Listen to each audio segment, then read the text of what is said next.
قال النبي صلى الله عليه وسلم أفضل الصيام بعد رمضان شهر الله المحرم আল্লাহ নবী বলেন রমজান মাসের পরে সবচেয়ে গুরুত্বপূর্ণ সবচেয়ে উত্তম রোজা হলো শাহরুল্লাহিল মুহাররম মুহাররম মাসের 10 তারিখের রোজা সুবহানাল্লাহ।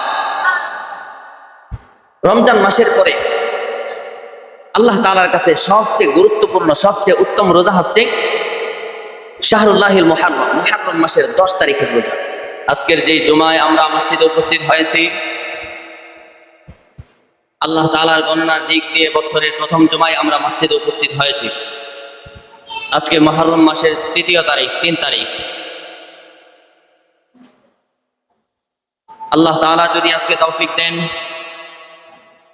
আলোচনা করব এই মুহররম মাসের গুরুত্ব এবং মুহররম মাসের মধ্যে যে ইয়াউমে আশুরা আছে, আশুরার দিন 10 মুহররম, ওই দিনের গুরুত্ব নিয়ে। ওমা তৌফিক ইল্লা বিল্লাহ। প্রিয় উপস্থিতি, প্রথমে আমরা আলোচনা করব মুহররম মাসের তাৎপর্য নিয়ে। আল্লাহ তাআলা কুরআনে কারীমের সূরা তাওবা 34 নম্বর আয়াতের মধ্যে বলেন, আমি যখন দুনিয়া সৃষ্টি করলাম, আসমান জমিন সৃষ্টি করলাম, তখন থেকে আমার কাছে হিসাবের দিক দিয়ে মাস হচ্ছে 12টা মাসের মধ্যে 4টা মাস হচ্ছে আমার কাছে গুরুত্বপূর্ণ। বুখারী শরীফের হাদিস থেকে আমরা জানতে পারি কোন কোন মাস আল্লাহ তাআলার কাছে গুরুত্বপূর্ণ। আল্লাহর নবী বলেন 4টা মাস আল্লাহ তাআলার কাছে গুরুত্বপূর্ণ। 4 মাসের 3টা মাস হচ্ছে একত্রিত, আরেকটা মাস হচ্ছে আলাদা। 3টা মাস কি কি? বর্তমান মুহররম মাস যে চলতেছে এর পূর্বের 2 মাস জিলকদ এবং জিলহজ, রানিং মাস মুহররম, লাগাতার 3 মাস। আর অন্যদিকে শাবানের পূর্বের মাস রজব মাস। এই 4টা মাস হচ্ছে আল্লাহ তাআলার কাছে গুরুত্বপূর্ণ। আল্লাহর নবী বলেন এই 4টা মাসের মধ্যেও মুহররম মাস হচ্ছে আল্লাহ তাআলার কাছে একটু বেশি গুরুত্বপূর্ণ। এই মুহররম মাসের মধ্যে আমরা রোজা রাখার ফজিলত সম্পর্কে অনেক হাদিস থেকে জানতে পেরেছি। মুহররম মাসে এমনকি আমরা প্রত্যেক বছর রোজা রাখি। মুহররম মাসে রোজা রাখার তাৎপর্য কি হতে পারে? আমাদের নবী হযরতে মুহাম্মদ, সকলে বলেন সাল্লাল্লাহু আলাইহি ওয়াসাল্লাম, নবীজি যখন মক্কা থেকে মদিনায় হিজরত করে গিয়েছিলেন, মদিনায় যাওয়ার পরে তিনি যখন মুহররম মাস আসছে তখন তিনি দেখতে পান মদিনার ইহুদিরা এই মুহররম মাসের 10 তারিখে রোজা রাখে। আল্লাহ নবী তাদেরকে জিজ্ঞেস করলেন, তোমরা এই দিনে রোজা রাখো কেন? তখন ইহুদিদের পক্ষ থেকে উত্তর আসলো, আমরা এই দিনে এজন্য রোজা রাখি, এই মুহররম মাসের 10 তারিখে আল্লাহ তাআলা আমাদেরকে, আমাদের নবী সহ আমাদেরকে ফেরাউনের হাত থেকে, জালেম বাদশা ফেরাউনের হাত থেকে বাঁচিয়েছিলেন। এজন্য আমরা আল্লাহ তাআলার শুকর আদায় করতে গিয়ে মুহররম মাসের 10 তারিখে রোজা রাখি। আমাদের নবী মুসা আলাইহিস সালাতু ওয়াস সালাম এই দিনে রোজা রাখতেন, এজন্য আমরা রোজা রাখি। এই আল্লাহ তাআলা বসে আইসে ঝগড়া লাগে।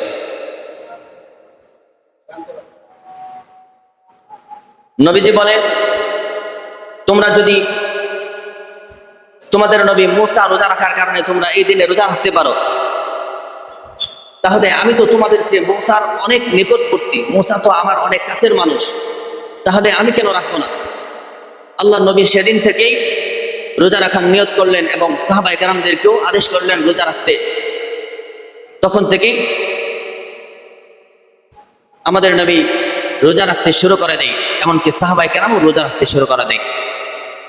10 মুহররমে রোজা রাখার গুরুত্ব কি? হাদিসের কিতাবের মধ্যে লেখা হয়েছে,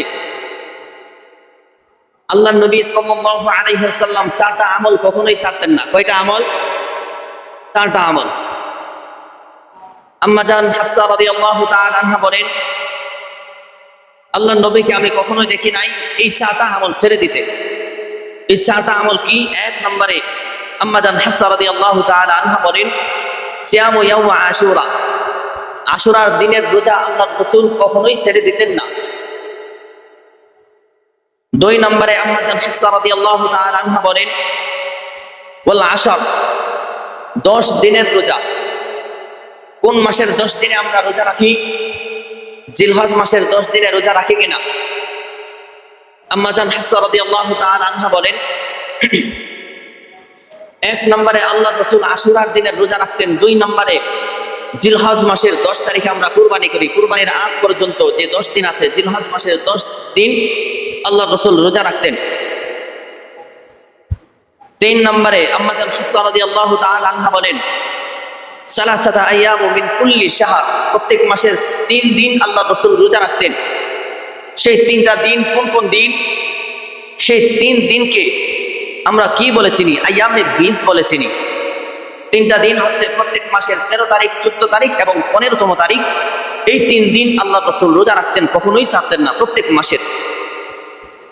4 নম্বরে আম্মা জান হাফসা রাদিয়াল্লাহু তাআলা আনহা বলেন, ওয়া রাকাতাইনি ক্বাবলা সালাতিল গাদা, প্রত্যেক দিন ফজরের নামাজের পূর্বে 2 রাকাত সুন্নত আল্লাহর রাসূল কখনোই ছেড়ে দিতেন না। আজকের সমাজে দেখা যায় আল্লাহর রাসূল যে আমলগুলো বেশি গুরুত্বের সাথে করত, সেই আমলগুলোর প্রতি আমাদের বেশি অবহেলা। যদিও আমরা রাসূলের অনেক প্রিয় মনে করি নিজেদেরকে। আল্লাহ আমাদের সবাইকে আমল করার তৌফিক দান করেন, সকলে বলেন আমিন। মুহররমের রোজার ফজিলত কি? হাদিস শরীফের মধ্যে আসছে, قال النبي صلى الله عليه وسلم أفضل الصيام بعد رمضان شهر الله المحرم। আল্লাহর নবী বলেন, রমজান মাসের পরে সবচেয়ে গুরুত্বপূর্ণ, সবচেয়ে উত্তম রোজা হলো শাহরুল্লাহিল মুহাররম, মুহররম মাসের 10 তারিখের রোজা। সুবহানাল্লাহ। রমজান মাসের পরে আল্লাহ তাআলার কাছে সবচেয়ে গুরুত্বপূর্ণ, সবচেয়ে উত্তম রোজা হচ্ছে শাহরুল্লাহিল মুহাররম, মুহররম মাসের 10 তারিখের রোজা। আল্লাহ রাসূল এই হাদিসের পরের অংশে বলেন, ওয়া আফদালুস সালাতি বাদাল ফরদি সালাতুল লাইল, ফরজ নামাজ ব্যতীত আল্লাহ তাআলার কাছে সবচেয়ে উত্তম নামাজ হলো সালাতুল লাইল, তাহাজ্জুদের নামাজ। রমজান মাস ব্যতীত সবচেয়ে উত্তম রোজা হচ্ছে ইয়ামে আশুরার রোজা। আর নামাজের ক্ষেত্রে ফরজ নামাজ ব্যতীত সবচেয়ে উত্তম নামাজ হচ্ছে সালাতুল লাইল, তাহাজ্জুদের নামাজ। আল্লাহ তাআলা আমাদেরকে এই আমলগুলো ধরে রাখা তৌফিক দান করেন, সকলে বলেন আমিন। আশুরার ফজিলত সম্পর্কে আরেকটা হাদিস বর্ণিত হয়েছে। হযরতে কাতাদা রাদিয়াল্লাহু তাআলা আনহু বলেন, قال النبي صلى الله عليه وسلم صيام يوم عاشوراء إني أحتسب على الله أن يكفر السنة التي قبله। আল্লাহ নবী বলেন, সিয়ামু ইয়াউমে আশুরা, যে আমার উম্মত আশুরার দিনে রোজা রাখলো, আল্লাহ নবী বলেন আমার উম্মতের মধ্য থেকে, বিষ্ণারের উম্মতের মধ্য থেকে যেই উম্মতটা আশুরার দিনে রোজা রাখলো, মুহররম মাসের 10 তারিখে রোজা রাখলো, আন্নি আহতাসিবা আলাল্লাহ, আমি আশা রাখি আল্লাহ তাআলা আইয়ুকাফিরাস সানাতাল্লাতী ক্বাবলা, তার পূর্বের 1 বছরের গুনাহ ক্ষমা করে দিবেন। সুবহানাল্লাহ।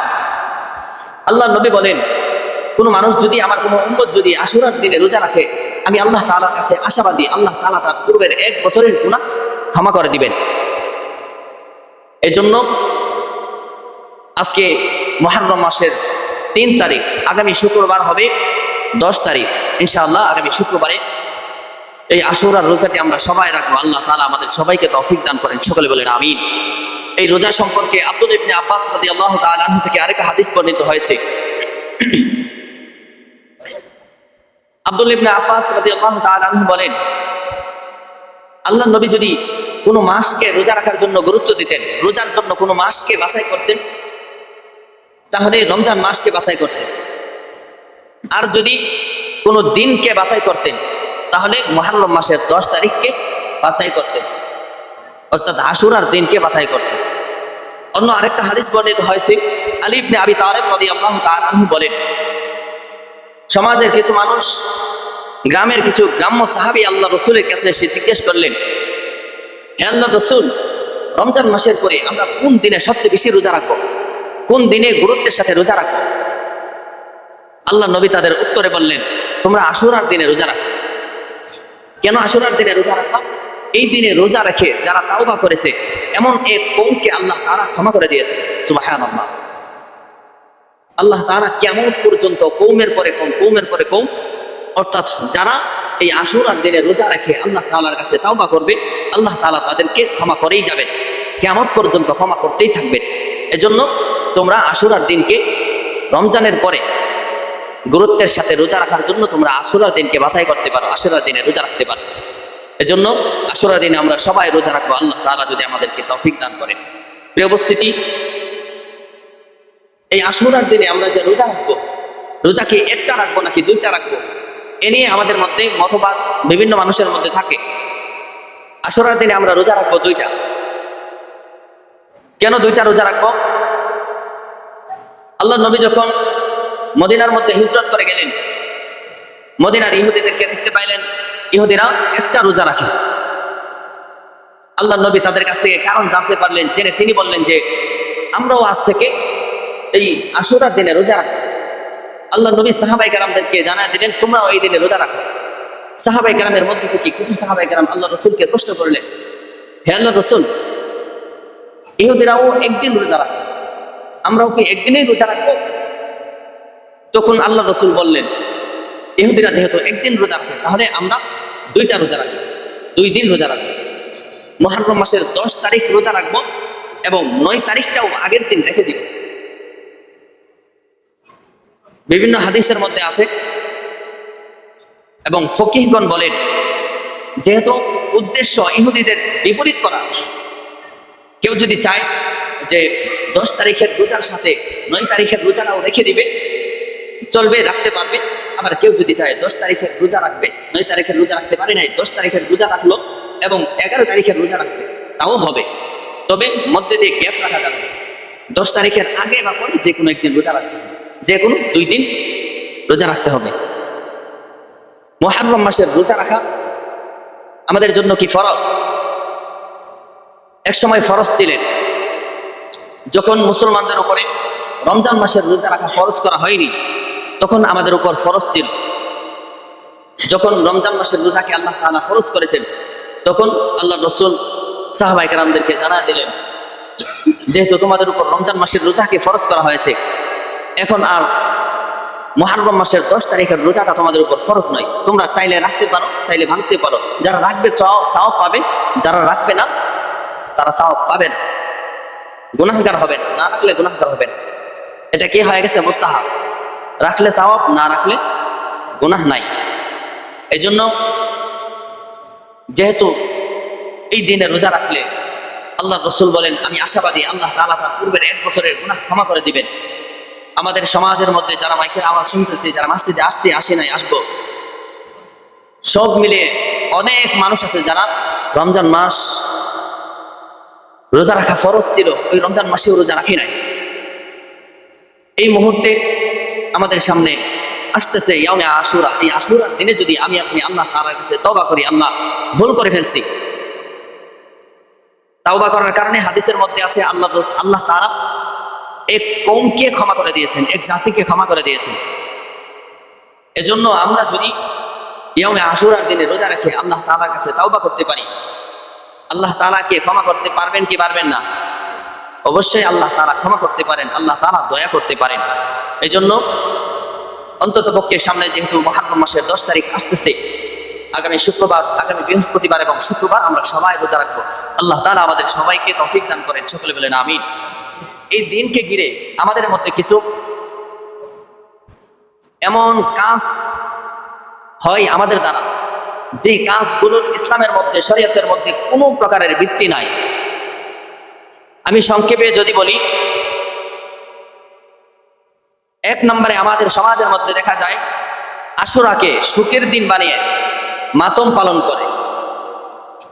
2 নম্বরে শরীরের মধ্যে কিছু মানুষ আঘাত করে, রক্তপাত ঘটায়। হয়তো আমাদের সমাজের মধ্যে আছে কিনা জানি না, এই সমাজের মধ্যে দেখি নাই, তবে যারা শিয়া সম্প্রদায় তাদের মধ্যে এগুলো আছে। তারা সুখের দিন মনে করে এই দিনে তারা তাদের শরীরের মধ্যে জখম করে, আঘাত করে। এগুলার ইসলামের মধ্যে, শরীয়তের মধ্যে কোনো বৃত্তি নাই। 3 নম্বরে, মানুষ এই দিনে আসলে বুকের মধ্যে থাপ্পড় দেয় এবং বিলাপ করে। বিলাপেরও ইসলামের মধ্যে কোনো অবস্থান নাই, শরীয়তের মধ্যে কোনো অবস্থান নাই। আমাদের সমাজের মধ্যে দেখতে পাই, কোনো মানুষ যখন মারা যায় তখন মানুষ বিলাপ করে আর আফসোস করে আর বলতে থাকে, আল্লাহ বুঝি আমারই দেখছে, আর কাউরে দেখছিল না। খুব আফসোস করে, খুব কান্নাকাটি করে। এগুলারও ইসলামের মধ্যে কোনো অবস্থান নাই। কান্না আসছে, এটা আল্লাহ তাআলার পক্ষ থেকে আপনার প্রতি দয়া, কারোর জন্য আপনার কান্না আসছে, আপনি কান্না করে দোয়া করেন, এজন্য হাউমাউ করে কান্না করবেন, এটা ঠিক না। 4 নম্বরে, এই মুহররমের 10 তারিখে কিছু মানুষ কালো পোশাককে তারা গায়ের মধ্যে জড়ায়, কালো পোশাক মাথার মধ্যে লাগায়। ঢাকার জমিনে আমরা গত বছরও দেখেছি, কালো পোশাক তারা গায়ের মধ্যে, মাথার মধ্যে লাগে। তারা মনে করে এটা ধর্মীয় একটা প্রতীক, ধর্মীয় প্রতীক হিসাবে এটাকে আবশ্যক মনে করে। এটাও ঠিক না, শরীয়তের মধ্যে কোনো অবস্থান নাই। আল্লাহ তাআলা আমাদেরকে এগুলো থেকে বাঁচিয়ে থাকার তৌফিক দান করেন। 5 নম্বরে, তাজিয়া পূজা যেটাকে বলা হয়, তাজিয়া পূজা অথবা তাজিয়া পূজাকে পবিত্র মনে করা, কিছু কিছু জায়গাতে এগুলা দেখা যায়। 6 নম্বরে, আশুরার নামে বিশেষ খাবার রান্না করা। আশুরার নামে বিশেষ খাবার রান্না করে এটাকে বরকতপূর্ণ মনে করা বা ইসলামের কোনো একটা বরকতের কাজ মনে করা, এটারও ইসলামের মধ্যে, শরীয়তের মধ্যে কোনো জায়গা নাই, অবস্থান নাই। আমাদের সমাজের মধ্যে কিছু মানুষ আছে যারা ওই দিনে একটা বিরাট বড় খাবার করবে, খাবার করে মানুষের মধ্যে প্রচার করবে, এই খাবারটা যারা খাবে তাদের রোগ ভালো হয়ে যাবে, তাদের আশা পূর্ণ হবে, তারা অতীতের সমস্ত গুনাহ মাফ হয়ে যাবে। বিভিন্ন ধরনের মতবাদ থাকতে পারে, থাকবে না যে এমন না, থাকতে পারে, তবে এগুলার ইসলামের মধ্যে কোনো অবস্থান নাই। যারা এগুলা করে সম্পূর্ণ বিদআতের মধ্যে রয়েছে। আল্লাহ তাআলা আমাদেরকে বাঁচিয়ে থাকার তৌফিক দান করেন, সকলে বলেন আমিন। 7 নম্বরে, এই দিনে আশুরার দিনকে ঘিরে মানুষের মধ্যে কিছু প্রচলন দেখা যায় যে খুব সুন্দর করে গোসল করে, খুব সুন্দর করে সুরমা ব্যবহার করে, আতর ব্যবহার করে, খুব সাজগোজ করে। এগুলাও ইসলামের শরীয়তের মধ্যে কোথাও পাওয়া যায়নি যে এই দিনে তোমরা এমন এমন করো, এজন্য এগুলা থেকেও আমরা বিরত থাকবো। 8 নম্বরে, সুখ ও আনন্দের নামে অতিরঞ্জিত করা। এই 10 মুহররমকে মানুষের ভিতরে সুখ কেন জাগে? যে হাসান হোসাইনের মৃত্যুকে ঘিরেই তো সুখ জাগে। আবার কিছু মানুষের মধ্যে আনন্দও জাগে, কারণ জানি না, সব মিলিয়ে সুখের ক্ষেত্রে, আনন্দের ক্ষেত্রে অতিরঞ্জিত করা যাবে না। আমরা সুখ প্রকাশ করতে গিয়ে রাস্তা দিয়ে ঘুরলাম, গান বাদ্য করলাম, এটার নাম কি সুখ প্রকাশ করা? আল্লাহ তাআলা আমাদের সবাইকে হেদায়েত দান করেন, সকলে বলেন আমিন। যেগুলো ইসলামের মধ্যে সাপোর্ট করে, ইসলাম সাপোর্ট করে, ওইগুলোকে মানিয়া চলবো।